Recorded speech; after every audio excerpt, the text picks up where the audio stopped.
I will say hello to everyone. First of all, thank you to you, Bria. Thank you to Stephensons for inviting us to host this morning.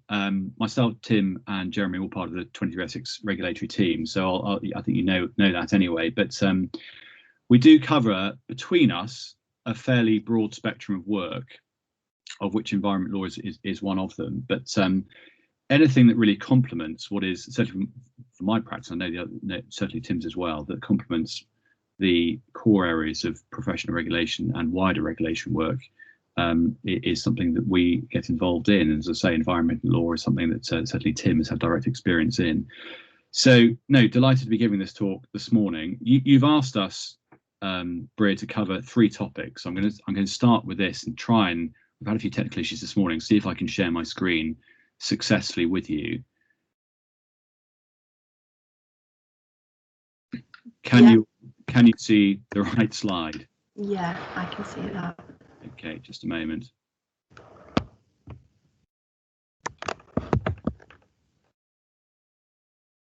There we are. Are you looking at the first page of my slide? Yeah. Great. Okay. So these are 3 areas you've asked us to cover. The first is the broad overview, which I'm covering. So this is going to be a canter through the EA's approach to regulation and to enforcement proceedings. I'm then going to hand over to Jeremy. He's going to give a more specific examination, investigation, and interviews under caution. And then Tim's going to deal with the detail of the civil sanctions.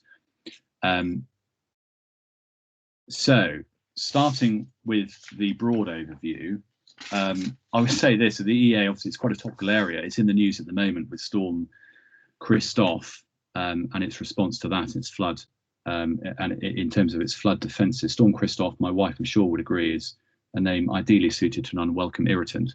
But the EA's responsibility to flood defences is something that's brought it a great deal of criticism over the years, but is only one aspect of its key responsibilities, which I'm going to come to in a moment. I want to deal firstly with its composition and its jurisdiction, just again, headline points. It's a relatively young organisation, established in 1996, born out of the Environment Act 1995. It's a non-departmental government body. It's got over 10,000 employees. Its head office is in Bristol, but it's got 8 regional directorates across England. And it has responsibility for the whole of England and Wales, not Scotland. Scotland has its own agency, that's SEPA, the Scottish Environment Protection Agency. But the EA does have specific designated border arrangements with Scotland covering the catchment of the River Tweed. In terms of its funding, it's funded partly by DEFRA, partly by government grants, such as for flood defences, although it would say that it's been woefully underfunded in that department for a number of years. And then it's additionally funded by the issuing of licences and permits and fishing rights and that sort of thing. The key responsibilities I've set out there, and there's a number of them, at its core, of course, as the name would suggest, is its duty to oversee the protection and enhancement of the environment. But for the purpose of this talk, I'm going to focus on the first in that list, the regulatory function and the enforcement of laws to protect the environment. So how does it go about that, and what is its approach to that? The expressed priorities of the EA in terms of its enforcement of the law are outcome focused. It's 4 key aims. The first is to stop existing offending, whether it's low-level fly tipping or larger scale industrial pollution. The second key aim is to put right environmental harm or damage that's already occurred. The third is to prevent offending from occurring in the first place by bringing activities into line with the law and under regulatory control. And the final key aim is to punish offenders and deter future offending by them and by others. So those are the outcomes they seek to achieve. How do they seek to achieve them? Well, in the most recent enforcement and sanctions policy paper, which was published in December 2019, they state that they abide by a number of key regulatory principles. They state they follow the regulator's code, the code which sets out how regulators should interact with those they regulate. And they state that their approach is one of fair but firm, a fair but firm hand. Firstly, proportionality. Let's just move on to the next slide. So they seek to act proportionately in the application of the law. What does that mean? Well, they say it means balancing the risk posed to people, to the environment, considering the seriousness of the breach, the impact on the environment, on people, and on legitimate business. They consider the cost of taking enforcement action against the perceived benefit, and they consider the impact on economic growth. So it has to wrangle, in other words, with a number of competing interests before taking any action. The second referred to there, the growth duty, that refers to the principle that the EA shall not, it says, or certainly should not, allow operators to pursue economic growth at the expense of protecting people and the environment. Of course, having regard to it doesn't mean that it's a determinative factor in whether to take actions on prosecution or otherwise. The paper states that enforcement action must also support rather than hinder legitimate business. So again, it's very much a balancing exercise between what appear to be the green ideals that it holds itself to and economic considerations. Thirdly, like any decent regulator, it seeks to be consistent. That means consistent in the advice that it gives, the response it takes to breaches, its use of powers and its prosecution decisions, and in the sanctions that it applies. And it makes clear, however, that factors to be taken into account will include the scale of the environmental impact, the attitude and actions of those concerned, and that deals with obviously a number of or the majority of actions it takes initially, tries to get people to comply without taking formal action, but their attitude to that is taken into account, and any history of prior breaches. The fourth feature, transparency. It aims to be clear to those it regulates about what it expects of them and what will happen if they do not comply with the law. Targeted enforcement, that's an important one. It states to target, it aims to target rather, its regulatory effort towards the activities posing the greatest harm or risk of harm to the environment. It aims to target those where the risks are least well controlled and where they undermine a regulatory framework and where deliberate organised crime is suspected. I'm going to touch upon that in a moment again. And finally, as you'd expect, they are accountable for their actions and have a duty to explain it where appropriate. So go on the note of targeted enforcement, the priority investigations, that is those which the EA are most likely to pick up and pursue, are those in this list. So firstly, where serious environmental harm or harm to human health is at stake. Secondly, where it involves organised crime. And again, I'm going to say a little bit more about that in a moment. Thirdly, where there's overt criminal activity involved, where there's fourthly substantial illegal gain.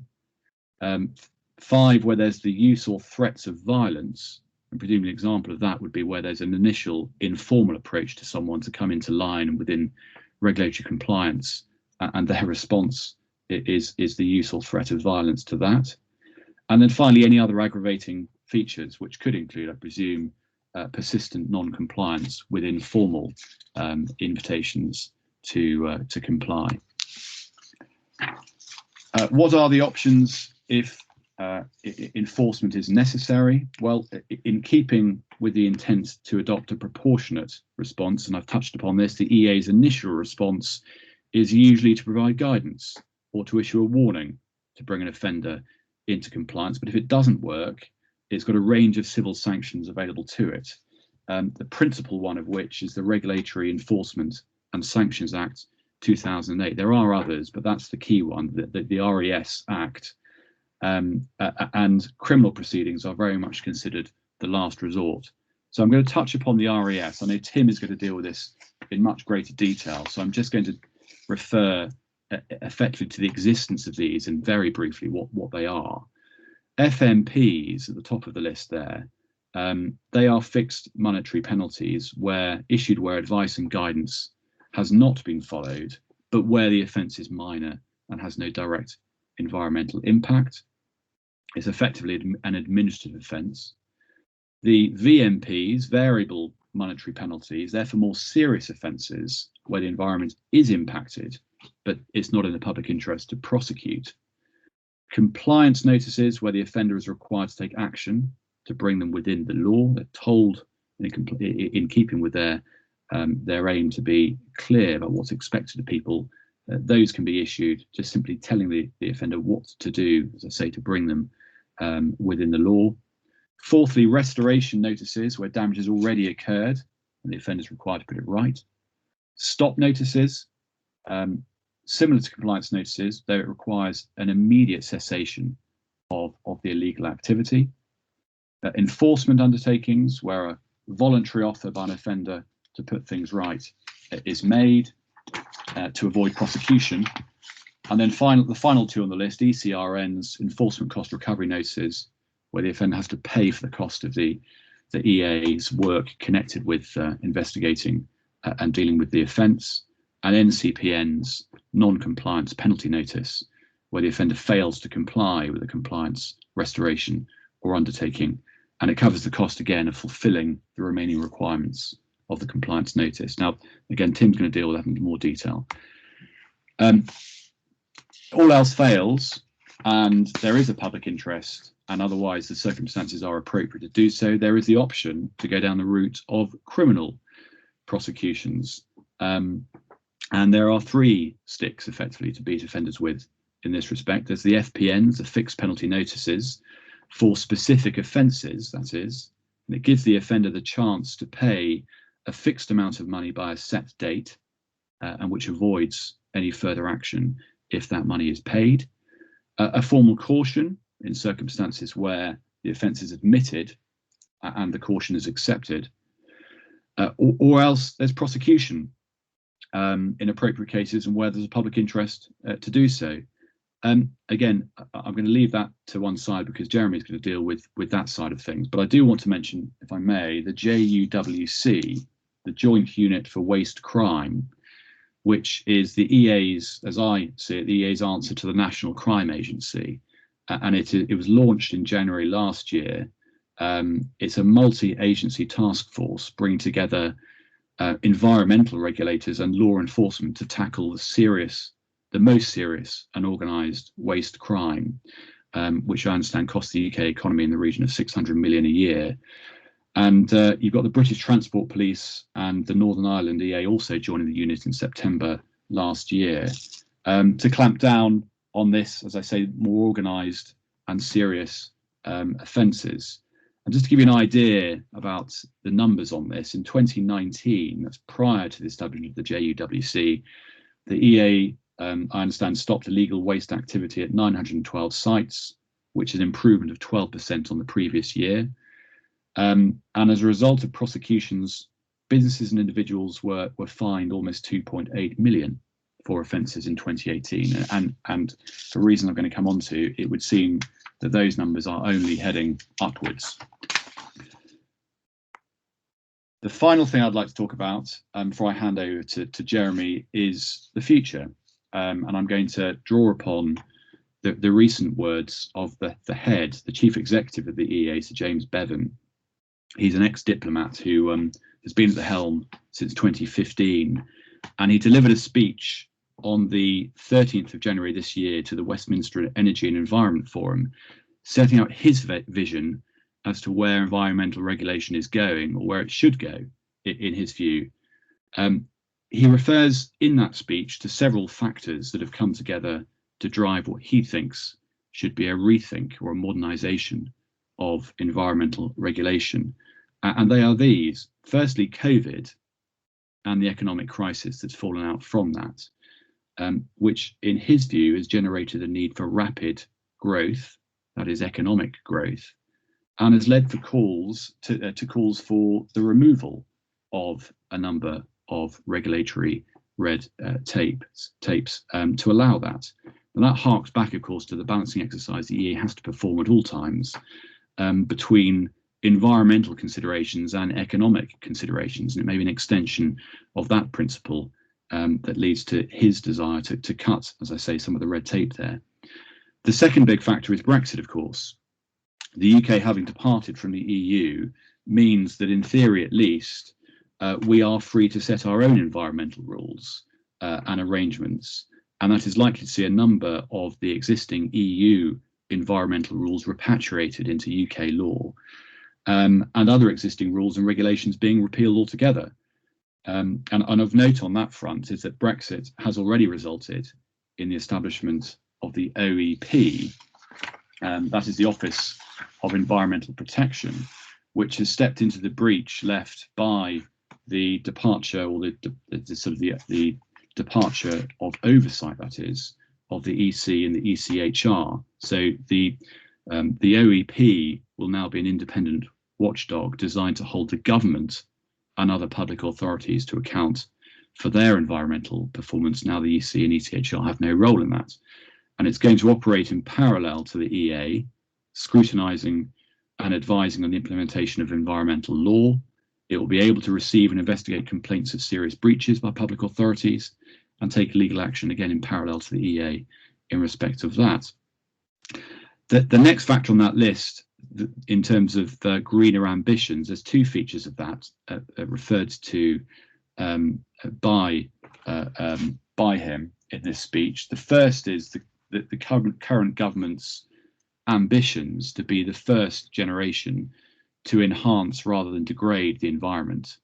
And the second aspect is the political pressure on them now, because there's popular pressure for a greener world, which has pushed the environment up the political agenda.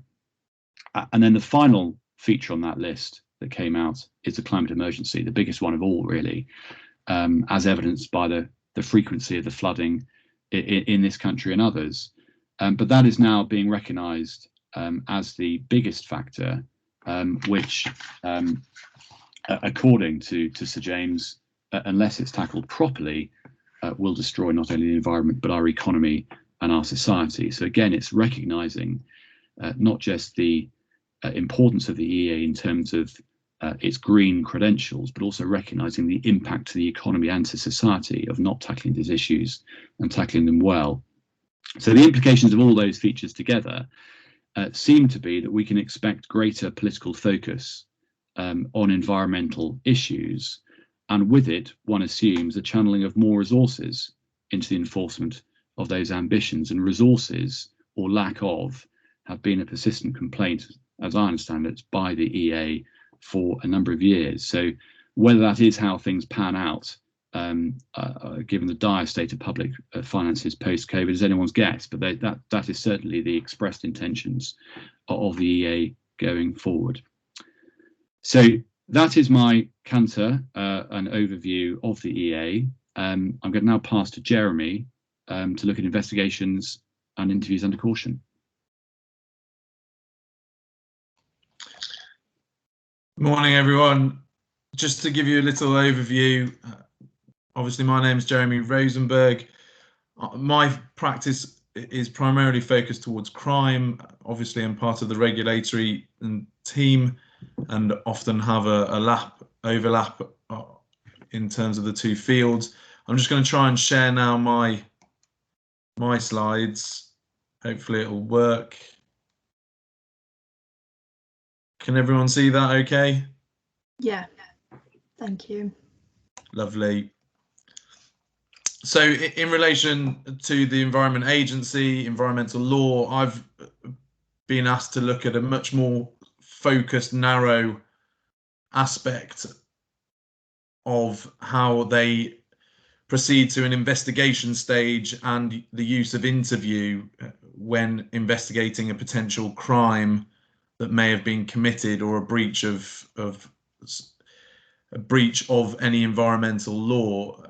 The power to investigate is based primarily in the Environmental Act of 1995. I've put in brackets there limited powers. It's the experience of people that practice in this field that, although they will go through quite a wide-ranging amount of powers they have, the Environment Agency often are quite reluctant to use them, and partly the experience is that they don't like to use them unless they really have to, because when it comes to court proceedings and prosecutions, often there is issues that arise over the use of their powers and involves in lengthy litigation. And one thing that's become very evident in the prosecution of offences by the Environment Agency is one of their top concerns is cost, because as Chris alluded to, the funding, it has been a significant issue over the years. And so if you're trying to defend potentially people facing prosecutions from the Environment Agency, it's always useful to bear in mind that one of their top considerations is cost. And so it may be that you're able to negotiate a decent settlement without it resulting in a conviction. A brief overview: the primary section in the Environment Act of 1995 is section 108, powers of enforcing the authorities and persons authorised by them.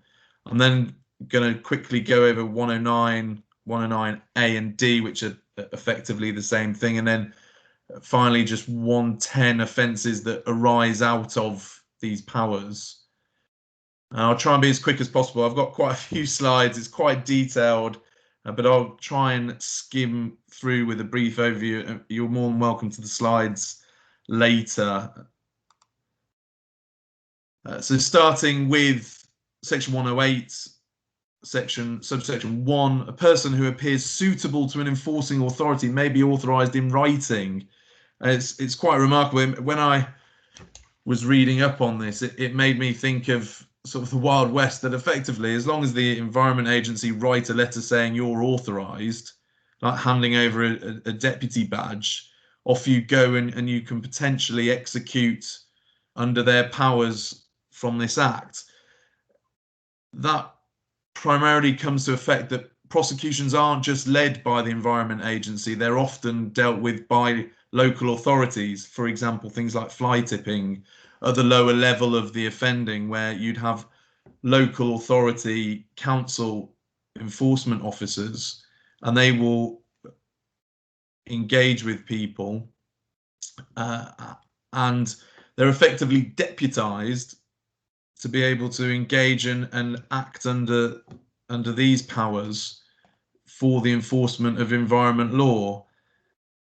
And obviously, going down here, it's the types of functions you can be authorised to go and investigate. You've got pollution control, flood risk activity.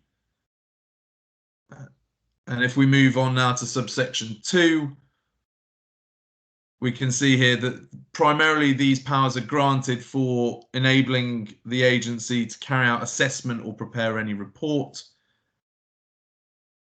And again, for primarily the purposes of serious pollution to the environment, serious harm to human health, or danger to life.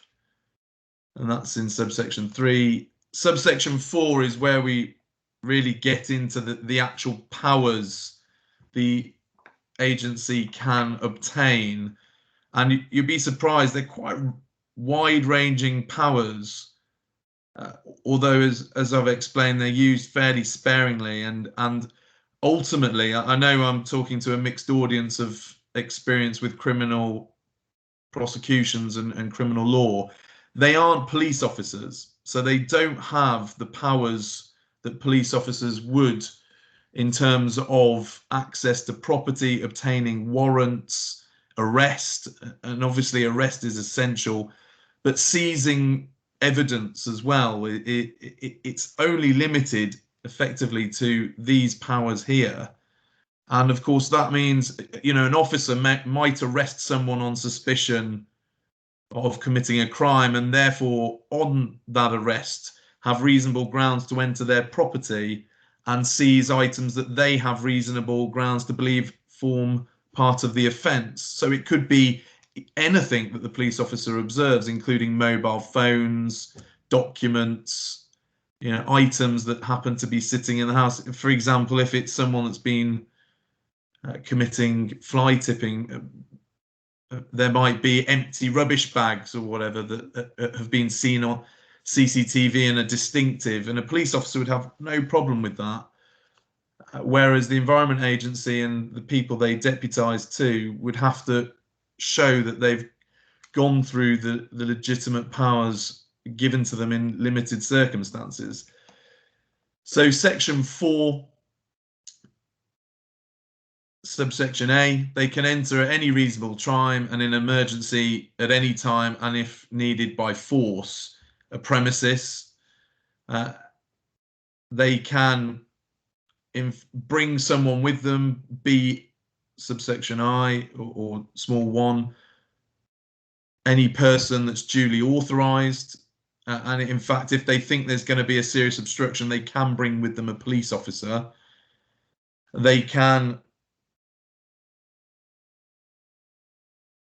bring with them any equipment or materials required for the purpose of entry. They can bring with them equipment or materials for examination and investigation. So you can imagine that if necessary, they could turn up with a whole bunch of stuff. And under the section 108 powers, say, well, they're allowed to bring them all onto your property. Turning to subsection 4D, we've got powers here that prevent access to premises, and effectively it's to ensure it's preservation of the scene. Effectively, it's to ensure that the premises are left undisturbed for as long as reasonably necessary for the purpose of examination or investigation, or to take such measurements and photographs, or to take samples. So you can see there that they could enter a premises, they could then prevent other people from entering for as long as they felt necessary to carry out their investigation. Moving on to G, in case of any article or substance found on the premises, there is a power if the item or article is likely to have caused pollution, harm, flooding, harm to human health, or a detrimental impact on drainage, etc. In those such cases, H, they're allowed to take possession of it and detain for as long as necessary for all and any of the following purposes, namely to examine, to ensure it's not tampered with, and to ensure that it's available for use as evidence in any proceedings. So under these powers, they do have quite a lot of similar powers to the police, but as I've said, the use of them is done extremely sparingly by the Environment Agency and those they deputise, because they're concerned ultimately that these lead to large legal argument in prosecution, which increase cost. And so they try not to use them and try to obtain, as you've seen, prosecution very much is the last stage of a way of dealing with a breach. And so they would try and obtain information and try and deal with the people they're investigating in a much less intrusive way, but the power is there. Turning to 4J, they can require a person who they have reasonable cause to believe to give information. Now, you might think at first blush, what, so they can force people to give effectively an interview or comment about a potential offence.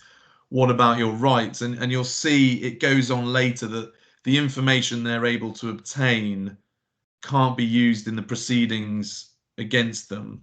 So it's just for the purposes of furthering their examination or investigation. It's not to obtain effectively some form of confession, or in criminal circles we refer to significant comments that could, although aren't a confession as such, would be damaging to a defendant's case. They can also, under K, require the production of the information when it's recorded on computer or in any electronic form. And then we move on to subsection 5. And 5, in short, is to allow the Environment Agency or those that they deputise to bring onto people's property equipment to carry out experimental boring, to install or keep or maintain the apparatus. And then 6, and it says, except in an emergency, in any case where it's proposed to enter a premises used for residential purposes or to take heavy equipment onto the premises, it shall only be effected after the expiration of at least 7 days' notice of the proposed entry, and it's either with the consent of the person or through a warrant. So in these circumstances, they can't just barge into somebody's home unless it's an emergency without either the consent of the person, giving proper notice, or if need be, that they've gone and got a warrant from a court. And section 7 is effectively the same, allowing use of force. And again, you would have to obtain a warrant. And in practice, once warrants are obtained, it's normally that a police officer would be asked to join in, so that it's the officer affecting the use of force rather than any environment officer. And then moving forward, other important sections out of 108, you've got section 10, subsection 10, which effectively requires that if powers are exercised by an officer and there is somebody on the premises, that those powers have to be exercised in the presence of that person. And of course, you can see here there's safeguards which would lead to, you would think perhaps, difficult legal argument if they're not carried out. And of course, in the heat of the moment, whether someone's present, whether they have responsibilities in relation to the premises, and whether the rights are exercised properly, you're going to get into quagmire, and again, evidence of why they use these powers sparingly. 12 is the section I referred to before when giving answers, that no answer given by a person in pursuance of the requirement from 4J shall be admissible in evidence in England and Wales. I have filleted my slides of the Scottish provisions. They are slightly different. There's slightly different requirements, slightly different protections. And of course, this is based for only England and Wales jurisdiction in terms of the presentation I'm giving you today. And 13 is the protection for legal professional privileged documents, and that nothing should be taken, or no person should be compelled to produce anything which they would be able to argue is legal professional privilege. So that's, in a very brief overview, the powers that they have to execute investigations, to assist in their investigations. I'm now going to turn to section 109, which is slightly different. This gives Environment Agency or their deputies powers to seize items that they think may be causing harm, and which they would wish to either render harmless or to prevent from causing further harm. So it's another power, but you're almost now into the emergency type rules, because it would have to be, as you can see here, is substance is a cause of imminent danger of serious pollution. Section 109A. We've now moved on to, again, slightly different powers. These are what we call restriction notices. And the officers themselves do have the power to simply give a notice without court authority. And the notice effectively prevents people from accessing premises. It's specifically in relation to regulated facilities or a facility that's exempt, so that it's quite specific, and it's got to be that there is a risk of serious pollution or serious harm, but the notice would prevent as you can see here in subsection 3, prohibiting access to the importation of waste into the premises. The notice is given without authority of the court only lasts for 72 hours. And then we go on to 109D. And you can see here, this is the power to obtain the restriction notice from the court. And of course, you can see in 2A that the application has to be not later than 72 hours where a restriction notice has been served.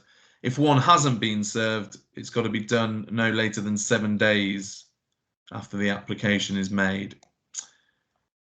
So that's, in very brief, is the powers. I've covered as well, just to sort of round off the power and the protection of Environment Agency officers and the people who they authorise to act on their behalf, the section 110 offences. So these aren't offences of environmental law. These offences relate specifically to obstructing environment officers or their deputised officers. And you can see here, it's an offence, subsection 1, for a person to intentionally obstruct an authorised person. And then subsection 2, an offence without reasonable excuse to fail to comply with any of the requirements. B, to fail to refuse to provide facilities or assistance or any information. So all relating to the powers of 108. And subsection C, to prevent any person appearing before the authorised person in answering questions, as we saw in subsection 4J in 108. So that encompasses that kind of behaviour. It goes on, and one of perhaps slightly more interest than the others, it's an offence for a person to falsely pretend to be an authorised person, which is effectively impersonating an environment officer. And you can imagine the scenarios that might arise in. And then it goes on, there's powers here to deal with the restriction notices, failing to comply with them, and an offence at the bottom of 3C to remove without reasonable excuse the copy of the restriction order fixed to the premises. So that's in very broad view, hopefully gone through in relative speed, because it's quite sort of in-depth, narrow look at the powers they have. I hope that sort of encompasses everything in a short view. Outside of that, they're limited very much in their form of investigation. They can collect material evidence in a normal way. They can approach people for statements, witness statements, but they can't compel. There isn't the power to do it as if a police officer potentially could. There are powers within the magistrate's court itself where you can effectively summons people to court to give evidence. But again, those types of powers and laws are used very sparingly, because they're often quite they're not particularly well known areas of criminal law, and people don't tend to rely on their use as much. They're expensive. You'd have to instruct lawyers. The lawyers would have to go and make legal argument. So again, the agency, it doesn't particularly employ those kind of tactics. I'm going to turn very briefly now in terms of an interview. Now, some of you might have experience of local authorities dealing with interview for benefit fraud potentially, or the DWP dealing with benefit fraud. And it's very similar that for an interview, the Environment Agency has no power of arrest, has no power to compel anyone to an interview, and it can only request an interview to take place from the suspected person. So it's, as we would know, as a voluntary interview. Now, any voluntary interview is covered by PACE, which is the Police and Criminal Evidence Act 1984. It must be compliant.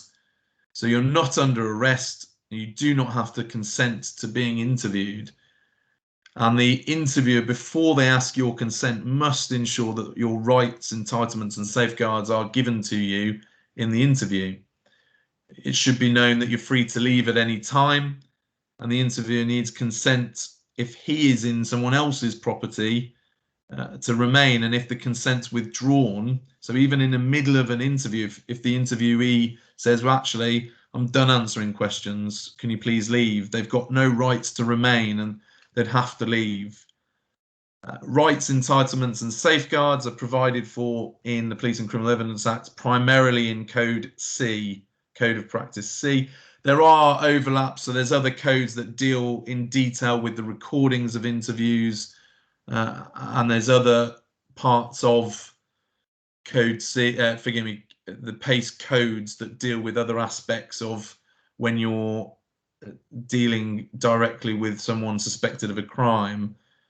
But primarily for the purpose of an interview, you have Code C, and running through Code C very quickly, and this is my chance to feel like a police officer, you've got section 10.5, the caution. It has to be given before any questioning is commenced. And in fact, it's got to be given before any rights are provided to the suspect. You do not have to say anything, but it may harm your defence if you do not mention when questioned something which you later rely on in court. Anything you do say may be given in evidence. And that's effectively the warning that you've got a right, a lawful right to remain silent. If you do remain silent, that might be used against you in court, because an inference can be drawn in court from your silence. And obviously, if you do choose to say anything, that will be recorded and used in evidence in the case. And we go on some very basic principles of a PACE compliant interview. Information has to be given when arranging a voluntary interview. The interviewer has to describe the nature and circumstances of the suspected offence.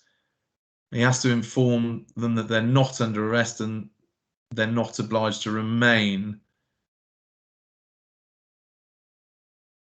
It goes on that in terms of someone being interviewed, it must be determined whether the suspect requires an appropriate adult. Now, that's if the suspect is a juvenile, they would require an appropriate adult, so someone under 18 by right. And if they are over 18, they still have to determine if a suspect is vulnerable. If they're vulnerable, they should be provided with an appropriate adult. And again, I know some of you have very detailed experience of criminal law, but appropriate adults are normally there. They're not legal advisors. They are to ensure or try and ensure that the suspect understands what's going on. It's a separate safeguard, and you can quite imagine a vulnerable suspect, someone perhaps with mental health issues or learning difficulties, would need someone to be there that they might trust, or that it doesn't feel so formal as a lawyer and isn't the police, that can ensure that things are explained properly. And we see at the bottom here, the interviewee must not be asked for his consent to be interviewed until all his rights and safeguards have been fully explained. Moving on to section 321A.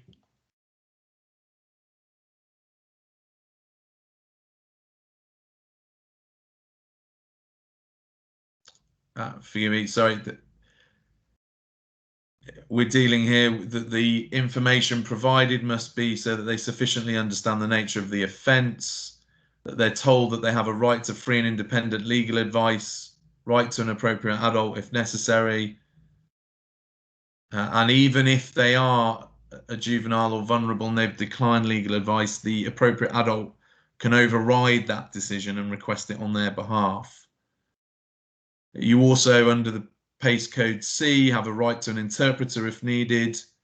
The interview must be arranged on a date and time that will ensure that the suspect's rights are respected, and the whole interview must be recorded with an authorised recording device. Their agreement to interview also signifies agreement to be recorded.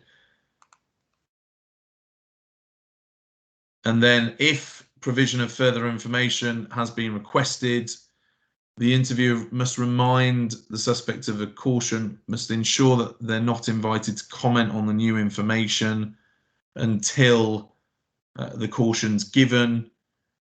Any comment that is made unsolicited, as it were, must be recorded. The suspect must be given notice of his rights, and those rights must be provided to an appropriate adult. If it's a juvenile or vulnerable suspect, and the caution must take place in the presence of the appropriate adult. It's not okay just to do it by themselves. And again, all these safeguards, you might find if an interview's not gone particularly well, but some of the safeguards have not been complied with, as in my experience often is the case when it's not police officers in a police station, when it is people who are not trained necessarily as the police are in conducting interviews, often some of the rights and entitlements are not carried out properly. One that's very common that I often find is when explaining that they've got a right to legal advice, they're told just that. They're not told they're entitled to free legal advice. And some people, that has a significant impact, especially if they're foreign speakers, not used to the English justice system. My experience in the criminal courts is they're much more susceptible when they're told that they're entitled to legal advice. They automatically assume, if they've spent a lot of time in another jurisdiction, that they have to pay, and so they just carry on regardless. And it's things like that that you might always want to keep an eye out and make sure that the rights and entitlements are carried out properly.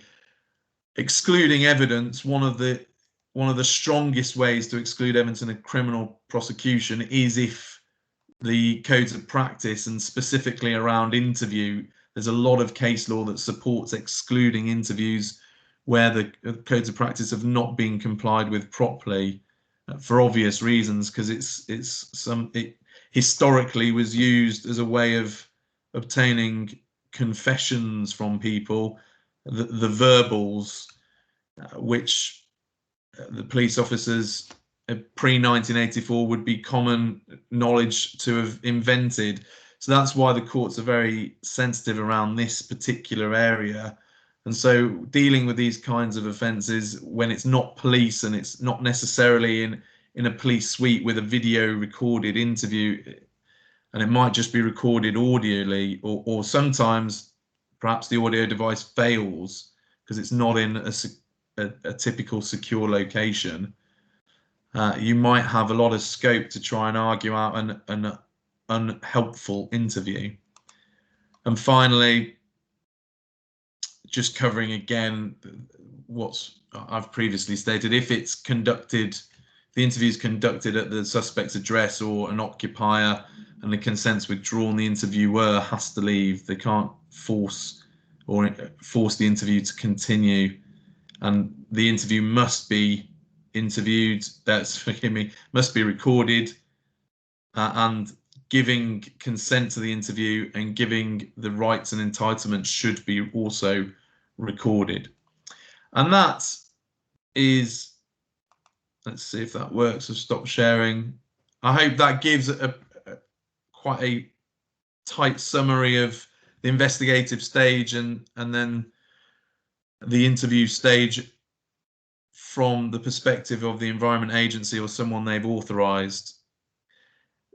I guess one thing to bear in mind is these are criminal offences, committing environmental law offences. It's not that it's just prosecuted by the Environment Agency. So if police officers on their normal duties come across a breach of environmental law and they'll have a power of arrest and they can choose to deal with it themselves. And then, of course, you're very much in the realms of police powers and police prosecution, as opposed to a prosecution by the Environment Agency. So I hope that's been useful. I hope that's been focused enough on the sort of mechanics of an investigation rather than the overview. And I know I've gone over a little bit. I'll move on and I think Tim is going to finish up. Thank you, Jeremy. Just conscious that we've been talking a while. I don't know if we're all happy to carry on or if we want a couple of minutes just to grab a cup of tea and come back. should we carry on unless anyone objects? Okay, let's crack on. Well, the good news about going last is half of what I was going to say has already been said, so that's great news from my point of view and probably yours, because when you hear what I have got to say, civil sanctions don't excite many people, which I think is deeply unfair because they can be fascinating things. What I'm now going to try and do is share my screen with you so that you can see my slides, and in a moment you'll probably see an image of yourselves, but that won't be for too long. Oh, don't need that.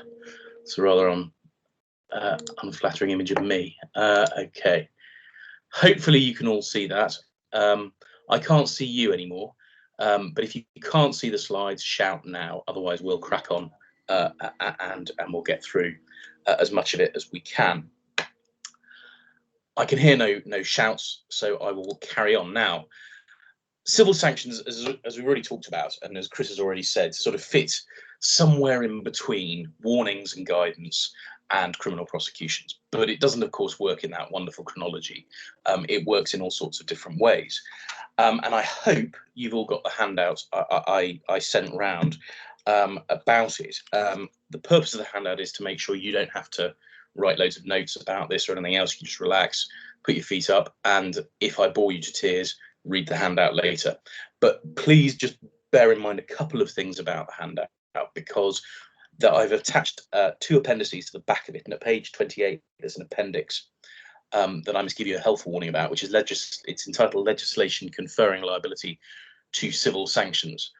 The reason I need to give you that health warning is because that encapsulates the majority, not all, of the regulations and acts that apply civil sanctions in environmental cases. But there is a big but. It was up to date as of the 1st of January. In fact, it was up to date as of 2 weeks ago, as of a week ago when I checked it again. But it will change, and it changes regularly. And the reason it will change is something Chris alluded to, which is Brexit. There is going to be a raft of new regulations around fisheries, around waterways, and around coastal waters, as well as any other number of things. But do bear that in mind. So don't simply look at this appendix and go, oh my God, they're now how to do that. Tim said that 9 months ago, because it probably won't be accurate. So do bear that in mind, please, when you're looking at it and update yourself. That's really the big health warning, and as we go through I'll give you a couple of other ones. Now in the handout I deal in the first place with the legislative framework, and that's important because it gives us a starting point for civil sanctions in this area. And they started, as Chris has already said, under the Regulatory Enforcement and Sanctions Act of 2008, and that came into force across any number of sectors, environmental law being one of them, and the EA being one of those agencies that benefited from the suite of sanctions that it offered. But it cuts across any number of other areas. Any of the offs, Ofgem, Ofwat, all of those also have the powers conferred by that act. That act was then subsequently assisted or added to by two sets of regulations, and the first was the Environmental Civil Sanctions England Order, catchy title, of 2010, and the second was the Environmental Civil Sanctions Miscellaneous Amendments England Regulations 2010, that just trips off the tongue. Between you and me, don't worry about the bottom one, genuinely. You may need to look it up on occasion if you want to double check what's in force and what's not, but basically it is one of those tidy up sets of regulations that says, and pursuant to subsection 3 of part B of the Act of such and such, substitute part C for part D. It makes no sense on its own, and it has to be read in conjunction with the Act and with any other regulations that you're looking at. The important thing about both of these pieces of legislation is that, yes, they apply to the EA, but as Paul Loughlin and I he may remember well, when we were representing a very angry farmer from Devon, they also apply to Natural England as well, who are the other big regulator who are named in a lot of the guidance and a lot of the statutory instruments. There are other, less numerous than might be the case, smaller regulators that benefit from this suite of sanctions as well, but frankly they're not worth talking about because their jurisdiction is so small. But in the generality, you're looking at the EA and at Natural England. Obviously, for today's purposes, we're looking specifically at the EA, but it's worth bearing in mind that this stuff, this legal framework, applies equally to Natural England. So in 2010, the regulations were given a royal assent, and they came into force on the 1st of January 2011. So that's our start date for civil sanctions. Before that, there was no such thing as civil sanctions in environmental law. So it's been 9 years. And it came on the back of something that Chris has already talked about. And so I'm going to cast over this pretty quickly. It's set out in the handout, but there was a review conducted by Professor McCrory, very clever chap apparently at UCL in London, and he was asked to review environmental regulations specifically. And he came up with 6 principles. And they're the 6 principles that Chris has already discussed with you: changing the behaviour of the offender, eliminating financial gain or benefit from non-compliance, being responsive and considering what's appropriate for the offender and the regulatory issue, and considering the stigma of criminal conviction, being proportionate to the nature of the offence and the harm caused, and aiming to restore the harm caused by regulatory non-compliance where appropriate. So that was very much what informed the civil sanctions, and of course informs in part EA policy now and continues to inform it. Sorry, there was a 6th, wasn't there? 6 principles, Tim. Aim to deter future non-compliance. That in and of itself was a review that was born out of the Hampton principles, and I've no doubt they're familiar to all of you who work in regulatory work, because they cut across all swathes of government regulation, and they underpin a lot of the work of the EA and any other number of organisations. And they are that the regulators should recognise that a key element of their activity will be to allow or even encourage economic progress, and only intervene when there is a clear case for protection. That regulators and the regulatory system as a whole should use comprehensive risk assessments to concentrate resources in the areas that need them most. And regulators should provide authoritative, accessible advice easily and cheaply. And no inspection should take place without a reason. Businesses should not have to give unnecessary information or give the same piece of information twice. And the few businesses that persistently break regulations should be identified quickly and face proportionate and meaningful sanctions. Regulators should be accountable for the efficiency and effectiveness of their activities while remaining independent in the decisions that they take. Anecdotally, I can tell you that the EA is pretty good at these. The one they're not very good at is that businesses should not have to give unnecessary information or give the same piece of information twice. Why they're not very good at it? Because they are basically an offshoot of a government department. They are a public sector department as an offshoot of DEFRA, as it was then, and is, I think, still now, isn't it, DEFRA?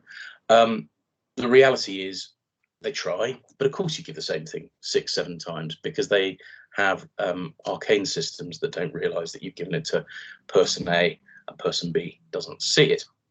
But in terms of actually looking at risk assessments and concentrating resources, in terms of ensuring where possible in economic progress is allowed to continue and only intervening where there is a clear case, they are actually pretty good, and they are pretty firm but fair as they state they want to be.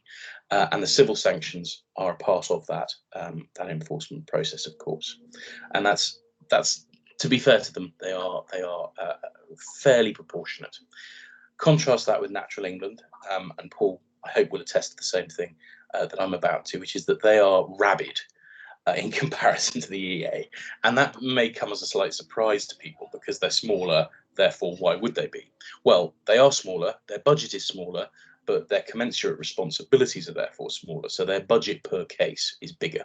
So they throw the money around, start prosecuting people a lot more swiftly than the EA do, and go straight to the civil sanctions point quicker than the EA might, because they'll go through the warning and guidance process a little bit first. And it all comes down to money. And I remember a solicitor saying to me years ago, he said, this was in about 2012, so only a year after this had come out. And he said, it's incredible. I've got a load of cases in the Southwest at the moment concerning civil sanctions, and I don't understand it. And what are we talking about now? So I don't know why. Anyway, I sort of spoke to him 6 months later. He said, yeah. I said, what happened? You know, have you still got loads of work down there? And he said, no, I've got none at all. It's all up in the northeast now. So that's weird. And slowly but surely, you could piece together where year ends were for different parts of the EA, because they don't have a single year end. There's the EA Southwest, there's the EA Northeast, for example. I don't know exactly how they classify it. And as soon as they're approaching year end, they have a budget on legal spend, and they will start to escalate cases more quickly. If they're at the beginning of their year, they tend to go slower because they've got to make the budget last. That's the reality that one's dealing with. Of course, they would never tell you that. You haven't heard it from me. But that's the reality. It depends very much where you are and the time of year at which your breach is detected as to the likely response you're going to get from the EA. So what are the sanctions? Let's crack on to the meat of it. Chris has already introduced them, so we can zip through them. There's compliance notices telling you to comply, obviously. There's restoration notices telling you to put it back like it was. There's stop notices, I think is the next one. No, I've gone VMPs next.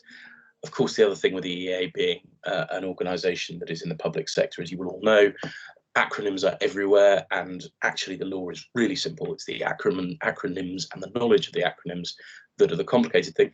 So variable monetary penalties are VMPs, never referred to as variable monetary penalties. And stop notices, as Chris has already referred to, you must stop, thou shalt not carry on pain of something awful. Enforcement undertakings that Chris mentioned as well. I think we're up to fixed FMPs, sorry, to give them their acronym, fixed monetary penalties. So that's the suite of sanctions. This is all aside from any criminal prosecution. Now, the reality is the EA has power to issue a civil sanction and to commence criminal prosecution at the same time, depending upon the civil sanction. And I'll come to that in a moment. The reality is they won't do it. And they won't do it because their policy tells them they shouldn't do it. The obvious reason why is cost. Why would you go down both routes, which are both going to cost you something, when one route might succeed? And you don't need to expend that amount of money. What does tend to happen, not always, is they'll go civil sanction first, and if that doesn't work, they'll go criminal. But not always. The exception to all of that is the VMP, because if they choose to issue a VMP, they can't prosecute. I have on occasion had clients or solicitors say, you know, my client's hopping mad. He's got this massive VMP being been served by the EA. He's walked into the office, he's so cross, he wants to challenge it and all this. As soon as you point out that actually a VMP means they can't criminally prosecute, most clients tend to say, okay, so a VMP isn't that bad then. And swiftly you work out no confiscation proceedings, no criminal record, and no likely Crown Court day or days, and the VMP becomes a significantly more attractive option. But other than the VMP and the enforcement undertaking, everything else can be part of the suite, including criminal prosecution. So let's get into them specifically. The compliance and restoration notices, I've taken them together because the way the law treats them is the same. And in fact, what you'll see if you look at the regulations, and I'm sure many of you are very familiar with them, the 2010 sanctions regulations, as I've called them, which are the ones that are worth knowing about, take compliance and restoration notices and VMPs together, because generally speaking, the law in relation to each and the requirements in relation to each are the same. I've separated them out because the considerations in relation to VMPs and the calculation of VMPs is really a subject all its own. And it's really important, I find, with clients who are in a situation where there's been a VMP notice issued, that they understand how it's calculated, because they'll see a figure and they'll go, that's not fair. And they're usually right. But if they understand at least the sequence of how they've got there, the EA have got there, then at least it demystifies the process a bit. So I think it's worth talking about. So basically, the compliance and restoration notice is about making it better. The distinction between both, and I know it's obvious, so forgive me for spelling it out, is that the compliance notice requires the individual to take specific steps to bring themselves back into compliance with the law. The restoration notice requires the individual to take steps to put things back as though the breach had never occurred. Usually, though not always, restoration notices tend to be more expensive to fulfill. And they tend to be in relation to waterways, in my experience, more often than not. Not always, I mean, you can get them for all sorts of things, but they are often used in waterways. You can understand why, you know, pumping a load of, you know, hydrogen peroxide into a river, you have to look at fish numbers and that kind of thing, and look at reinstalling pure water, look at reinstalling systems for bringing the fish population back up to date. I'm not an expert on fish, as I'm demonstrating as I speak, so I'll shut up about fish and move on instead to third-party undertakings, or to give them their accurate acronym, TPUs, because we can't call them third-party undertakings when there's an acronym that would do. Now, TPU is really important as part of the armoury that any, I use the word defendant as a catch-all, offender, I suppose is the better word, has at their disposal when the EA are thinking about civil sanctions. And the process by which the EA will go in determining a compliance and restoration notice is, first of all, to issue a notice of intent. And that notice of intent is required to contain, as a statutory minimum, certain things. And I've set them out in the handout. I won't take you through each and every point right now, but it's there. If it doesn't contain those things, then it's not been served in accordance with the regulations, and it doesn't count. It's an important point to bear in mind. And then everything that flows from that is unlawful. If they get their notice of intent right, and they do, because they've got pro formas and templates and they know what they're doing, you as the offender then have 28 days to respond to that notice of intent before the final notice is issued, and that's your written representations window. That written representations window is important because it's your opportunity to say, look, you shouldn't be issuing this notice, it's not fair, whatever else. One of the things the notice of intent has to have in it is the statutory and legal defences that are available to you against whatever it is. So you look at it as an offender and say, well, that applies or that applies, I'm going to make written representations to that extent. As part of that written representations process, there's the TPU. And the TPU can be offered by the offender after they've received the notice of intent, but before final notice. And what it in effect does is, where there's an identifiable harm to a community or to a set of individuals, you can offer reparation in effect, or restitution is the word I've used there. And it can be direct or indirect. Direct restitution, I suppose, for example, if you're a housing developer and as part of the development of the housing estate you're building, there's a load of dust and soot being thrown into the next village or the local village. In those circumstances, you're committing a nuisance, and you might be able to satisfy the EA in part in terms of the restoration or compliance notice by agreeing an undertaking to, if it's quantifiable, pay damages to those in the village, the community. I use the word damages loosely. It's not formally a damages payment, of course, but a sum of money. That would be a direct restitution, obviously. Indirect restitution might be to say, okay, well, we can't do anything about the dust, but we're going to do something about the air quality in the village by providing, I don't know, air quality monitoring or something of that sort as an undertaking. They're really helpful tools if it's a large project and what you're trying to do is, number one, make yourself look good to the EA because you want to keep them on side. And number two, it's particularly helpful if there's a VMP, variable monetary penalty, because it will affect the sum on that VMP and will be taken into account when that VMP is calculated. So if you don't comply with a compliance notice, a restoration notice, a VMP or an FMP, variable monetary penalty, fixed monetary penalty, then they can stick you with the non-compliance penalty, which of course has its own acronym, not national car parking, not national car parks, it's NCPs, non-compliance penalties. And non-compliance penalties, sorry, I got a bit carried away with the graphics I could use for my slides. Penalties, basically, you don't comply within the time period with the final notice for the compliance, restoration, VMP or FMP.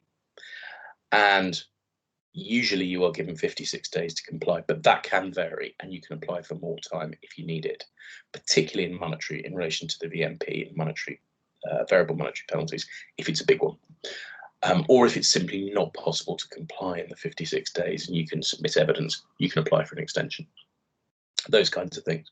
But assuming you simply don't do that, you don't appeal, you just don't bother, then they can issue a non-compliance penalty. Non-compliance penalties are rare, and the reason they're rare is because they are financial penalties usually, or they are financial penalties, and the EA know that if you haven't complied in the first place, you're not going to comply with this. You're not suddenly going to say, oh my God, what have I done? I've had a road to Damascus moment, and I've realized that now that I'm going to be fined non-compliance penalty, I must put it right. People don't do that, do they?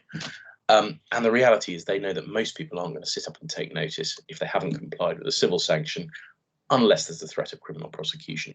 So they tend to move straight to criminal prosecution rather than a non-compliance penalty. Of course, you will all be saying, but they can't do that if it's a VMP, and you'd be quite right. So what you tend to find is that non-compliance penalties tend to be issued where a VMP has been issued in the first place, because of course then they can't criminally prosecute. They are barred from doing so. But it's worth knowing about NCPs, because they also have to go through the same process of notice of intent, final notice. So let's have a look at variable monetary penalties. Now, in terms of how they are organised statutorily, it's exactly the same as the restoration notice and the compliance notice. It has to be a notice of intent. You're entitled to written representations period. You can offer TPUs if you want to. But how do they arrive at the figure? Because it is a monetary penalty, that is what it is. It can be coupled with a restoration notice or a compliance notice, no problem. Can't be coupled with a fixed penalty note, a fixed monetary penalty, and it can't be coupled with a stop notice. But it'll become obvious why in a moment. So this is the kind of bit that most clients don't like, because they're actually having to pay, and they hate that. As I'm sure you know. And what the EA has is a 12-step program for calculating the VMPs. I don't know whether that's a reference to Alcoholics Anonymous or not, but let's assume it's not for present purposes. The reality is I've kept to the 12 steps, even though there aren't in fact 12 steps for calculating VMPs. There are 12 steps for calculating any financial penalty in the EA system. That can be the level of a fine in the Crown Court, or what they're seeking as a level of fine in the Crown Court, what they will submit to the Crown Court is the appropriate fine. It can be any number of other things. So there are less steps in VMPs, and I'll explain what I mean as I go along. So step one is compensation. Now, compensation is anything that the offender has paid out to a third party, either, for example, through TPUs. If you've said, in our example, I'll put in a mitigation strategy to avoid dust, then however much that mitigation strategy costs you, you can evidence it, will in theory be deducted from any VMP. The purpose of the VMP, going back to that very, very start, is to make sure that offenders don't profit from the offence, basically, and also to add in a deterrent value as well. The next step doesn't apply to VMPs, but I put it in just so that we've got 12 steps. And by way of example, step 2 would be any award made under confiscation proceedings. Well, obviously, VMPs are a direct alternative to criminal prosecution, so you're not going to have confiscation proceedings when there's a VMP, so don't worry about step 2 for this purpose. Step 3, determining the offence category. So what the EA will do is they'll look at the criminal sentencing guidelines, and they'll calculate what the starting point would be in the criminal courts. And what they do is they say in the Crown Court, the maximum is 1 million as a fine. The maximum VMP for anybody is 250,000. So by a factor of 4, they reduce everything. So if they say you're at the very top of the offence category. So your starting point is £1 million at the Crown Court. Well, then they'll say it's £250,000 as a VMP. So that's where they start. And then what they then go on to do is they go on to calculate at step 4 culpability and harm. And this is where it gets technical. And this is where there are all sorts of ways of potentially challenging a VMP. But it's really where you need not a lawyer, you need an environmental consultant, because what they use, the two tools they use to do it are, wait for the more acronyms, the KICS and the CCS. And KICS stands for Common Incident Classification Scheme. I've given a link to it in the handout. KICS is worth a look, a cursory look at this stage until you have a client who's kicking off about KICS, if you'll excuse the pun, because KICS is specific to environmental law. It's used by the EA, it's developed by the EA with DEFRA, but it's also used by other agencies like Natural England, and agencies that come across it like HSE, for example, will use it when they need to. CCS, as I'm sure many of you will have come across, is a different matrix that runs across other areas of regulation as well. The purpose of both is to try and regulate the regulation, if you will. So it's to try and identify culpability and harm. And that's done on a risk matrix. So, for example, what it tries to do is equalize between industries. Going back to the start when we were talking about making sure that industries aren't economically prohibited from trading, in effect, under the principles, the Hampton principles. What it's trying to do is it's trying to say, okay, there are some industries that are inherently riskier than others. If you are in the manufacture of, for example, I don't know, petrol. Well, petrol's explosive. If it leaks out of your plant, things are going to die. That's a really risky industry. If you're in the industry of making, I don't know, raffia table mats, it's not a huge high risk industry, so your risk is lower. Now, it's not fair for us to be saying to the petroleum manufacturers, your penalties are going to be higher than they are for the raffia work people, because the risk and ultimately the harm is greater if there's a problem in your industry. That's not fair. We're not an insurer. What we are is a regulator. So we need to level that playing field. And KICS and CCS and their approach is an effort to do that. The EA got into a lot of bother about 18 months ago, some of you may know, because that their whole drive is consistency nationwide. And there was a huge disparity found between, in fact, the Northwest and the Southeast initially, but then it became a North-South divide. Typical. And the disparity was huge between the VMPs being imposed in the South and in the North. I can't remember which way around it was, but what they found was that KICS and CCS was not working as it should, and KICS, I think, is in the process of being redrafted. It's been tinkered with already, but watch that space for new information. But it's an important tool, and it's important that if you can get to grips with it, you do, even on a sort of basic layman's level, because, as I say, it's not a legal tome. It is a tool for the environmental analysts, really. We dip into it as lawyers. So that will establish the starting point and category range at step 4. Step 5 is giving effect to that overarching Hampton principle, which is to remove any economic benefit derived from the offending. So if you've got to step 4, you've got your level of fine at X or Y, then have a look at how much they've benefited and whack it up or down as necessary. It's only going to go up at step 5. Then there's the question of proportionality. Look at their means. If it's an individual, you're looking at the individual's means. If it's a company, you're looking at company turnover. So what fits for Barclays Bank, I think, is the example I give in Appendix 2, isn't going to fit for, Jack Smith down the road who owns a removal company, for example. Step 7, consider other factors that may warrant adjustment. This is things this is basically a catch-all for anything you haven't got in steps 1 to 6. It enables them to just fiddle the figures, if you ask me. but there we are. Steps 8 and 9 don't apply. 8, I think, is cooperation with the prosecution in a criminal case, that sort of thing. And 9 is, I can't remember, something similar. Step 10, ancillary orders. This is where other things come in. So you'll recall I was saying, what's it cost them to put it right? So if they've had a compliance order, a compliance notice jointly with the VMP, how much has it cost them to comply? Because that kind of takes precedence. If it's cost, I don't know, keep the figures round, £10,000 to comply, at this point in the process of calculating the VMP, the officer will say, right, step 10, it's cost them 10 grand to comply, I'll take 10 grand off. Done. Then there's the question of totality, and they look at all the other things, including any costs they're going to be claiming, including any other litigation, which should have factored in already, but may not have. Might have factored in at stage 1, for example, if there's a PI litigation and you'd have to pay out. But if it hasn't already factored in, it'll factor in at 11.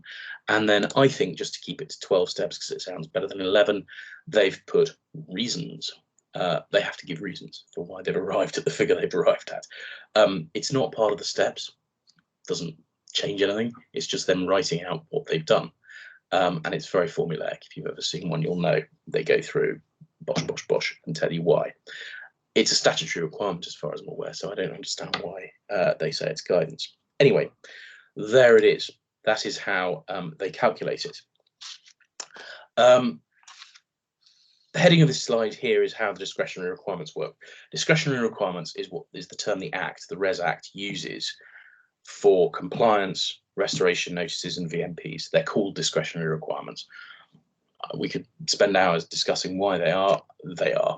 And I've set out in your handouts on page 15 how the flowchart of how it all works. I won't take you through it now. Hopefully it's obvious. When you look at it, it's a pretty simple process. It's just the subtlety around how the EA will employ those stages that's perhaps worth thinking about. Next one, stop notices. I will speed up because I'm conscious that I've spent a lot of time talking about that. Stop notices, well, it's easy. It does what they say. You must stop. You will not pass go. Stop, stop, stop, stop, stop. No notice of intent required. They can issue it immediately. However, this is the big but for the EA. There is statutory provision for compensation to be paid when stop notices are issued. No statutory scheme for compensation for any other notices. There's a normal appeal process, but for stop notices, the EA is required to compensate, or any other regulator is required to compensate if there is loss, consequential loss as a result of the stop notice, and the stop notice is found to be issued unnecessarily or unlawfully, or was not necessary. And so they've got to be pretty careful, so they don't do it lightly. I believe Paul and my farmer, as I recall, Paul, correct me if I'm wrong, had a stop notice. Unfortunately, he didn't stop, which was unfortunate, and ended up therefore going to the Crown Court at Exeter. He was a jolly chap who sacked us shortly thereafter. I think it was Paul's fault, obviously. He was not an easy man. Anyway, not Paul, the farmer. Anyway, that is the stop notice. The stop notice is based on something called a precautionary principle, which you may be familiar with in any event. The reason I've kind of dwelt on it a little bit is because there is almost no case law when it comes to civil sanctions for several reasons. One of them is people don't bother appealing, and if they do appeal to the first tier tribunal, they probably don't go very much further. The only area where there is a bit of case law is around the precautionary principle and its application. And I've given you 2 case names in the footnotes of page 16. Natural England and Warren is the big one from 2019 about how the EA should be approaching the precautionary principle. The precautionary principle is the test they apply for a stop notice. So a stop notice may be issued where a business or individual is causing or presents a significant risk of causing harm to human health or the environment, including the health of animals and plants, or where a business or individual is committing or is likely to commit a specified offence. And you'll see underneath that the same, but prospectively will cause, or will be likely to cause, or will be likely to be involved in a specified offence. Now, this always kind of reminds me of that film Minority Report, if anyone's seen it, where it's all the precogs predicting what crime is going to be committed. And this is precisely the same thing. It's the thin end of the wedge for many criminal practitioners, I think, because they say, well, hang on, you can't sort of stop people doing things because you think there might be a criminal offence committed, specified offence, for example. And of course, the principle is bizarre, which is, I think, why it has been subject to challenge over the past few years. The reality is it is good law. The courts have upheld it and said this is the correct approach, and the way the EA operates it is right. So at the moment, it stands, and it is, and their operation of it is correct. It gives them pretty draconian powers, but as I say, on the other hand, they have to be careful not to issue them incorrectly, or they're going to cost the EA a lot of money potentially. That's the system I've given you there for the issuing of a stop notice. It's a pretty straightforward system because there is no stage of notice of intent. There's no written representations. They impose it. If you don't like it, you appeal. If your appeal is successful, great. If your appeal is unsuccessful, you crack on and the stop notice applies. In the meantime, you have to have stopped. That's the important thing to recognise pending any appeal. You must stop pending appeal. It's simple from that point of view. Enforcement undertaking, let's crack on. This is the biggest by far of the used civil sanctions. And the reason is, as Chris has already said, and I think Jeremy alluded to as well, it's all about costs. And this is the cheapest way for the EA to do it. EA policy is different to Natural England policy on this. And the EA policy is probably a little bit nicer and a bit kinder, but not necessarily. The EA policy, and I've set it out on page 18 and in your hand and here on this slide, an enforcement undertaking is a voluntary agreement by a person to take steps that would make amends for non-compliance in its effects. It's for the regulator to decide whether to accept it in a particular case. As we've already said, no other civil sanction may be imposed or prosecution brought if the regulator accepts the enforcement undertaking and the undertaking is carried out. So this is not combined with anything else. This is a standalone thing. It is an avoidance of any kind of litigation in effect. So there is no appeal process. There's a JR process, of course, but there's no appeal process. The main thing that the EA are looking for, if they're going to give you one of these, is they want you to self-report, really. They want a proactive effort by the offender to tell them what's gone wrong before they have to find out for themselves and give them the solution. If your client is prepared to do that and can do that, get them to do it, because it will avoid any possible criminal proceedings, and it will involve a greater degree of negotiation and conversation between the EA and your client, rather than in a VMP, for example, or in a compliance or restoration notice where they're telling you what you've got to do and you either do it or you've breached it. This is a way of sort of a bit of give and take. I say it's usually has to be proactive, and that's the EA stated policy, and it's rare for them to do it if you haven't been proactive in bringing it to their attention. Although in fact it does happen that they will do it regardless, and that happens strangely in the larger businesses.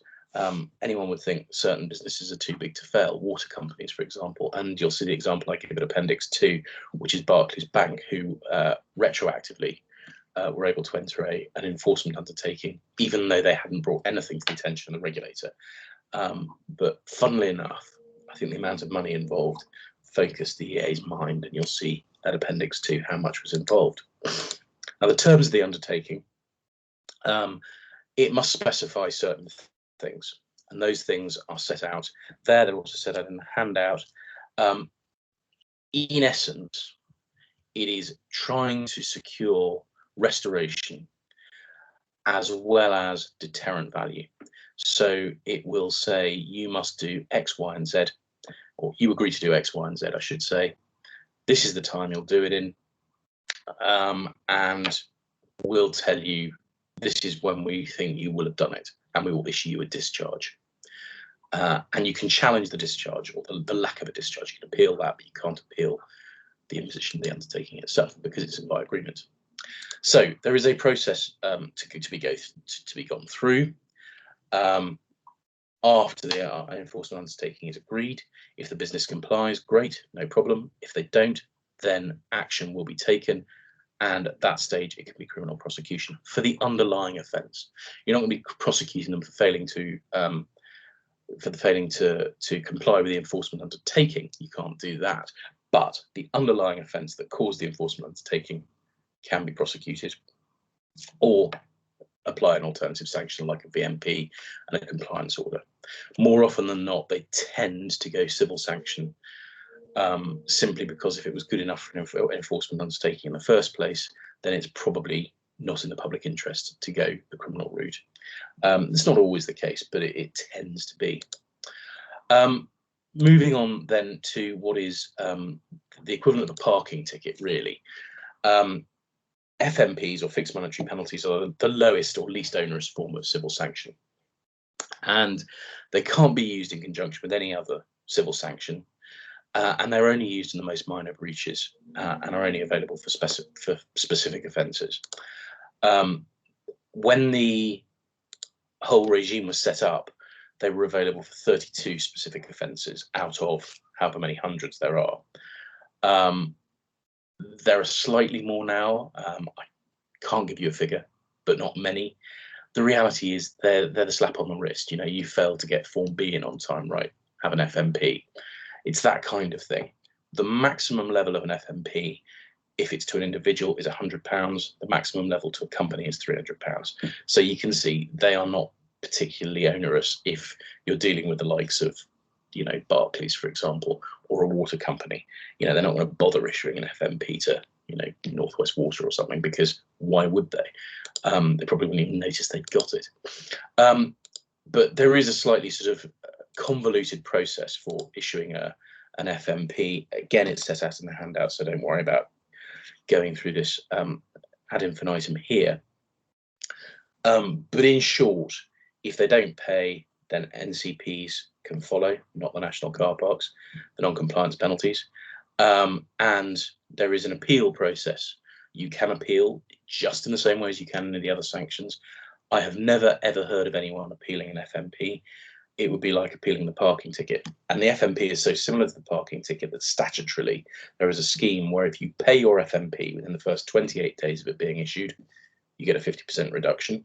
You get 56 days overall to pay. If you exceed the 56 days, it goes up by 50%. That's the only circumstance in which it can go above £100 or £300, depending. So the cost of an appeal of an FMP, I've never met anyone who's ever done one, and I've never heard of one being done. I'm not saying it couldn't happen. Of course it could. But going to the first tier tribunal for that seems probably excessive. What about costs? Well, there is a costs regime. It's very straightforward, fortunately. And of course, there is another acronym, and it is the ECRN. The ECRN stands for, let me get the initials right, the Enforcement Cost Recovery Notice. And the Enforcement Cost Recovery Notice, again, it does what it says on the tin. Section 53 of the Act gives the EA the power to issue one. They will issue one, and it will always be about recovering their costs in the same way as it would be in criminal proceedings. The EA are very hot on these. They will always issue one if they have been to any expense, you know, paperclip out of their pockets, and they will issue an ECRN. I have some sympathy with them. They're underfunded. They need the money, but they can be a bit silly about it. However, of course, if you've got a VMP, the ECRN will come off the top of the VMP when they go through the steps. So to that extent, if it's a financial penalty you're looking at anyway as part of your civil sanction, it probably doesn't make a huge difference to the offender. It makes a difference, of course, to the EA because they get the ECRN money, whereas they don't get any VMP. The VMP is usually made up of chunks of money to various different things. And I'll show you the appendix in a minute that deals with the VMP and show you what I mean. Enforcement, what happens if you don't do anything? There's two burly gentlemen. Oh, yes, sorry, I got a bit overexcited with the effects. Anyway, two burly gentlemen to signify enforcement. The type of enforcement is informed by the sanction. So for VMP, FMP, or any other monetary penalty, that will be civil enforcement in the same way as any other financial award is enforced. Enforcement undertakings where they're not complied with at all, or where they're only partially complied with, the EA can either decide to vary the enforcement undertaking itself, keep talking to you, say, well, okay, we'll accept this, not bad, or they can say, no, forget it, civil sanction, different civil sanction, and ultimately the underlying offence can lead to criminal prosecution. Breach of enforcement of a restoration or compliance notice without a VMP is highly likely to go straight to criminal prosecution, and they're not going to waste their time. If you're not going to comply or offer restoration, and you're not going to do it within their time, and there's no VMP to prevent them, they'll just say, look, this is a waste of our time, criminal prosecution. But bear in mind their year end, because that does make a difference. They tend to be more flexible if they've got more money. ECRNs, again, if they're not paid, enforcement in the same way through the civil route. If you breach a stop notice, you will be prosecuted. That's the EA's stated policy now. They changed that very recently. The reality was it was going to happen anyway. It's a reflection of the reality rather than a change in policy. And the reason is stop notices are the draconian measure that make you stop. If you don't do it, you will be prosecuted. And frankly, probably quite rightly, because you're usually doing something really bad, like, you know, pouring hydrochloric acid into the water system and poisoning small children. Failures to pay the non-compliance notices, again, that's a financial penalty that can also be recouped through the civil enforcement procedures.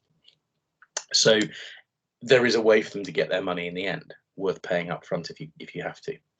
In terms of appeals, these are the things that have statutory rights of appeal, and the regulations specify the grounds of appeal, the statutory grounds of appeal for each of these things, and they're all in the sanctions regulations 2010 in the various schedules. I think compliance and restoration and VMP are dealt with in Schedule 2, FMP Schedule 1, stop notices Schedule 3, enforcement undertaking Schedule 4, I want to say, but it's in the handout, so you'll be able to find it, no problem. That is not it, though, insofar as appeals are concerned. If you've got an appeal against a compliance notice and it doesn't fit one of the statutory grounds, do not panic. It doesn't mean you don't have an appeal. You can appeal it, full stop. There is an absolute right of appeal to the first tier tribunal. Now, you'd be well advised to think carefully about appealing something that doesn't fit within the grounds, the statutory grounds, because the reality is the statutory grounds are pretty broad and encompass any fact of error, any error of fact or law or misunderstanding or new evidence or blah, blah, blah. It doesn't mean that you're precluded from appealing if you don't fit those grounds, but could be a bit of a waste of your client's time and money. All appeals to the first tier tribunal, and it's the first tier general regulatory environmental tribunal, and then thereafter to the upper tribunal in the normal way and the High Court. That is it from me. I'm conscious that I've probably talked for far too long, and I'm conscious that you also don't need to see my screen anymore, sorry. That you probably have questions and so forth, or it's probably as well to have a discussion about anything you want to talk about. In which case, I'm happy to deal with any civil sanctions points. I'm sure Chris and Jeremy are happy to deal with any other points, or just have a general chat. Sorry, Sean, were you going to say something then? Yeah, I've got a couple of things, if that's all right. For Jeremy. Yeah, sure. Coming from a criminal background, Jeremy, just a couple of things that you said that piqued my interest. We've done quite a lot of prosecutions for local authority clients down the years. But well, a lot of prosecutions for several local authority clients for a variety of environmental offences. So offences under the Environmental Protection Act 1990, things like littering, fly tipping, offences under the Antisocial Behaviour Crime and Policing Act, so the Public Spaces Protection Orders and breaches of those, and Clean Neighbourhoods and Environmental Act 2005. So quite a broad range under several pieces of legislation is my point. But the the point you made under section 108, where the Environment Agency can delegate their investigation powers, I was just interested in developing that a little bit, because in my experience, the local authorities tend to subcontract a lot of the investigation of lower end offences to private enforcement companies. So they'll have wardens walking around town centres wearing yellow high-vis jackets, issuing fixed penalty notices to people who drop litter and cigarette butts, for example. And these wardens are often fairly low paid, not particularly well trained all the time, and these companies tend to have quite a high turnover of staff, which when it comes to prosecuting the unpaid fixed penalty notices can cause us problems evidentially. But are you saying that the local authorities have to formally, that the Environment Agency has to formally delegate the authority to investigate for all environmental crime, or is it just? No, I mean, I've had past experience, particularly in Westminster. In Westminster local authority, they've got very proactive wardens, and a lot of the work they do, although they're effectively working under the Environment Protection Act 1990 for sound pollution, it's their actual authority has come from bylaws that are passed in Westminster Council. So when you get into the nitty-gritty, and we had I spent hours, days preparing all sorts of intricate legal arguments on this one particular case, and the judge ruled, he kicked it out at half time and said, I'm not going to deal with the legal arguments. So he just found the evidence from the warden unreliable. So he didn't have to deal, because we were challenging, in fact, the lawfulness of the bylaw itself, which you can do at a magistrate's court. You can ask a magistrate to rule that a bylaw is unlawful, which is quite an unusual, because it's effectively an act of local government, an act of government, but the court does have a provision to rule it unlawful. And the judge obviously circumvented having to deal with that, but the powers originated for this warden from the bylaws. So he confiscated, in that particular one, it was noise pollution, a gentleman going around with a loudspeaker, and he confiscated the loudspeaker from him. But all the powers derived from bylaws. And of course, under each act, I'm sure that depending on what the offence is, there'll be certain powers that attach. Local authorities have general powers as well. So it's not that the EA, the Environment Act 95, is the only source of power. But right, when it's being prosecuted by the Environment Agency, and it's for specific environmental offences, that's where they derive their power from, and the people acting on their behalf. But I think each case you'd have to look at. I mean, the point of highlighting it is that you've got to be very careful, haven't you? You need to. Same with the interviews. You know, there's all sorts of intricacies that a lot of people who do local law enforcement don't have a clue about. And when you get these cases, instead of what often, not perhaps from lawyers, but the general public's natural reaction is to assume it's lawful what they're doing. Because it might be that you've got a local warden that's got no powers at all. And he's just walking around confiscating things off people. I don't know if you guys saw yesterday, there was it was on social media, a chap in Solihull in Birmingham getting stopped under the Coronavirus Act, sort of gone a bit viral, because he was stopped. The police officer wanted to know all sorts of details about him. He said, I live in the local area, I'm on my way to work. And the officer went, well, I want more details.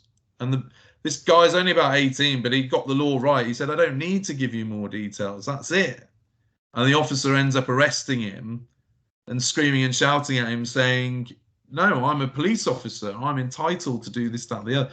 And it looks like he's about to lose his job because he obviously used physical force without any lawful right to, and had no basis because the young man had given details sufficient under the new coronavirus laws and regulations. And I think that applies equally to all these types of low-level prosecutions where it's not entirely obvious what authority these guys have got to apply search, seizure, notices, fixed penalty notices, things like that.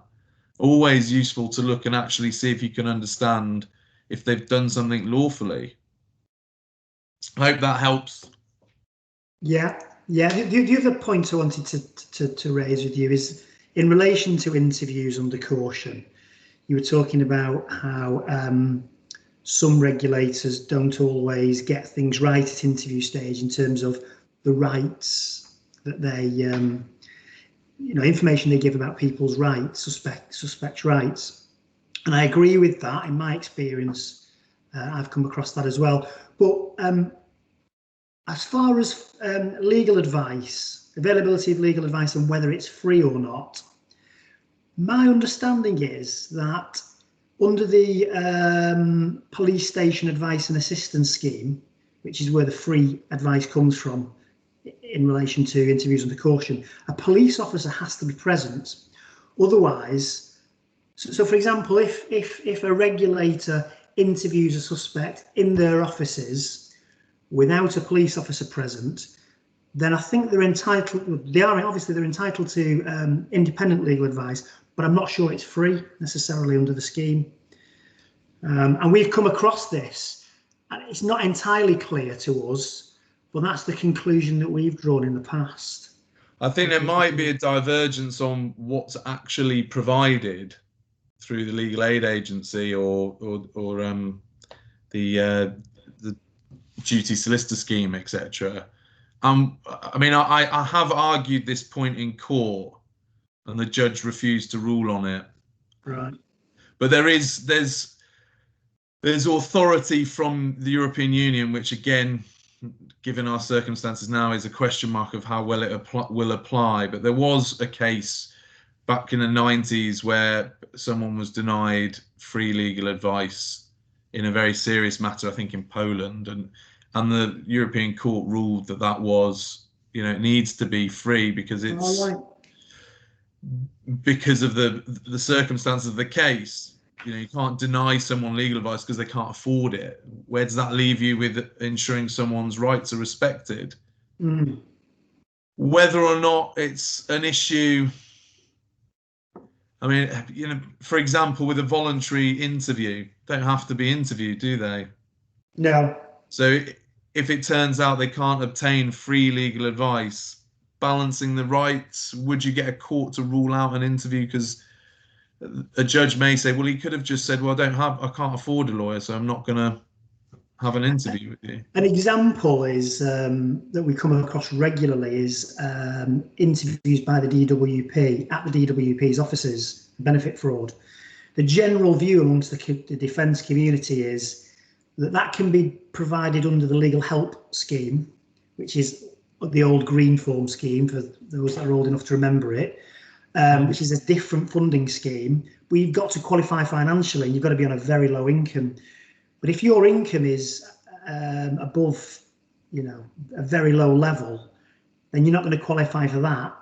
And we've avoided sending solicitors to interviews. Our advice generally is don't go for interview. It's voluntary.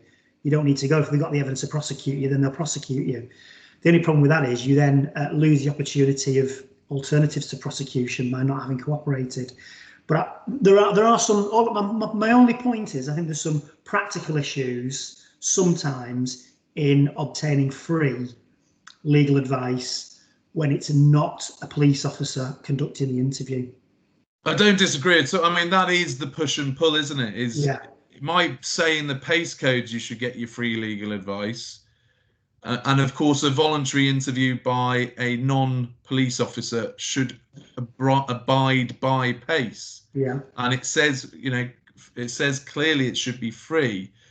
Getting the funding in a practical sense, getting the LAA or one of the other schemes to agree to pay for someone to go, And you know, the environment offences, DWP offences are really important examples, because you could be charged with very serious offences.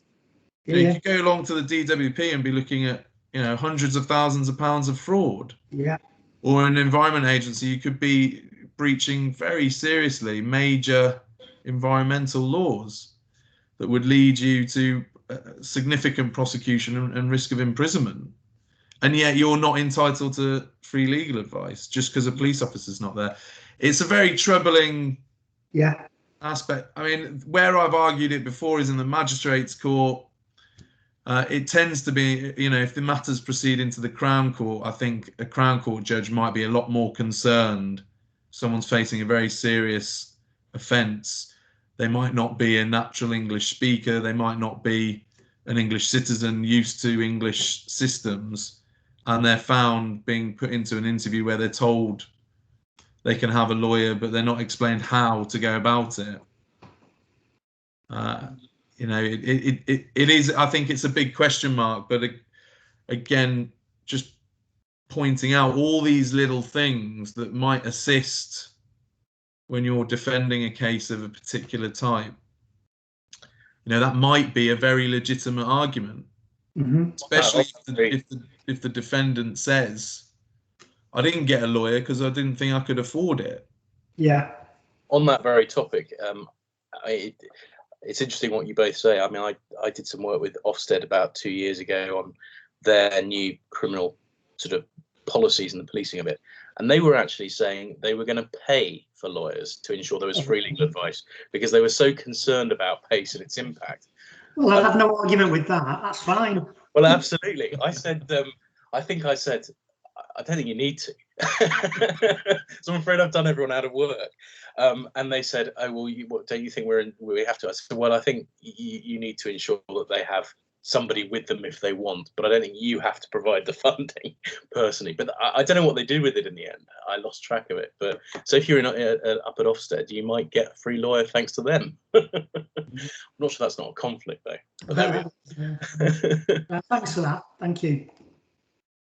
Were there any other questions or any other comments? I mean, I've just got a bit of, just out of curiosity, really, probably one for you, Tim. Obviously, you mentioned that cost implications are quite a big consideration for the EA. So just based on your experience, really, what sort of balance there tends to be between civil sanctions and prosecutions in terms of the work that you get? I think by virtue of the fact that we're our own filter system, solicitors and barristers, we all tend to see more criminal work out of EA than civil. And that tends to be because if clients have notices or VMPs, the very big clients like Barclays or water companies will have their own in-house legal teams who will just say, right, well, we'll deal with it this way. We've done this all the time, and they don't ever trouble you or us. The really small clients either panic and don't pay it, or panic and do pay it, or just comply. And if they panic and don't pay it, that's probably when we see them. And at that stage, it's usually going criminal rather than staying in the civil sanction sort of arena. So I think we create our own filter almost by being here. So I think you and I probably see a slightly skewed picture of things. Yeah. From our point of view, I'd be surprised if there were many lawyers out there who said they saw more civil than criminal because it's self-selecting. The use of the powers, the EA are supposed to publish everything. And as you'll remember from the Hampton Principles, they're supposed to make it easy to access and all the rest of it. CQC, who I've been doing a lot of work around recently, are very transparent about this. And anyone who does work with them will know that they're pretty good about publishing stuff. EA say they're good, and they will direct you if you ask them to where it's published. But you can't find it on your own. You know, it takes a roadmap, you know, a chess set and a full moon to be able to find anything about how often they use things. I've really tried, and they publish at funny times of the year as well. They're not in line with other government departments because DEFRA do things slightly differently. I've never understood why. I think what they say is that the criminal prosecutions are used less than civil sanctions. But what that doesn't take account of is things like FMPs, and FMPs are so minor that they probably wouldn't even register as something that was a sanction almost to many.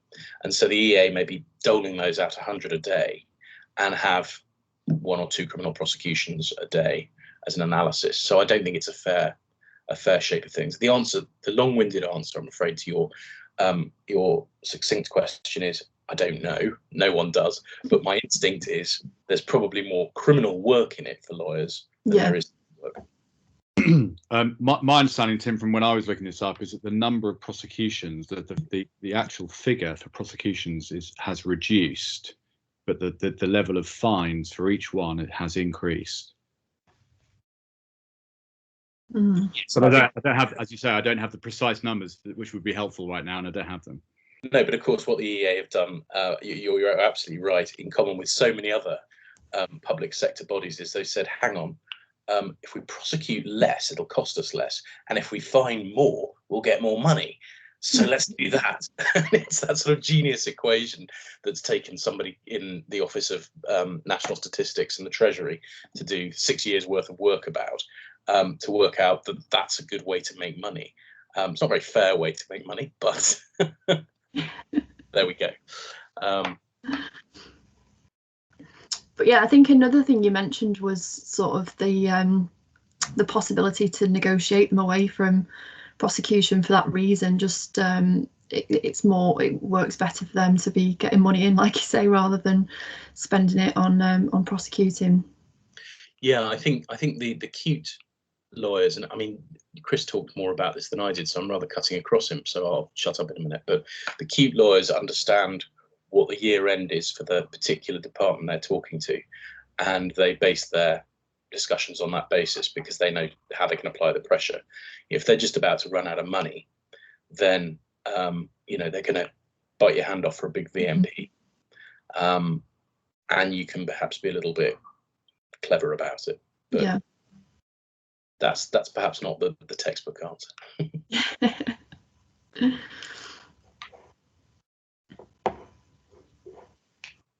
Don't know if there was anything else anyone wanted to say or raise, or I couldn't see when I mentioned my handout, and you may all have been sitting there blindly going, what the hell is he talking about? Did everyone get it? If not, I can circulate it. Yeah. Equally happy to circulate slides if they help, and I'm sure Jeremy, it would be helpful because the way that we record our CPD, it's always helpful to sort of attach a copy of the training, just if anybody ever looks at it, we've got evidence as to what the training was about. So if you could circulate, yeah, of course, and also for us to all digest what you've said, that would be great. Yeah, no problem. Absolutely. Thank you. Yeah. Good. Yeah, Thank no you very problem. much. Yeah, really helpful. Thank you very much. Thanks for organising. Nice to meet you all. Thank you, everyone. Thank you. Guys. Thank you. Bye. Thank you. Yeah. Bye. Yeah. Thank you. Bye. Bye.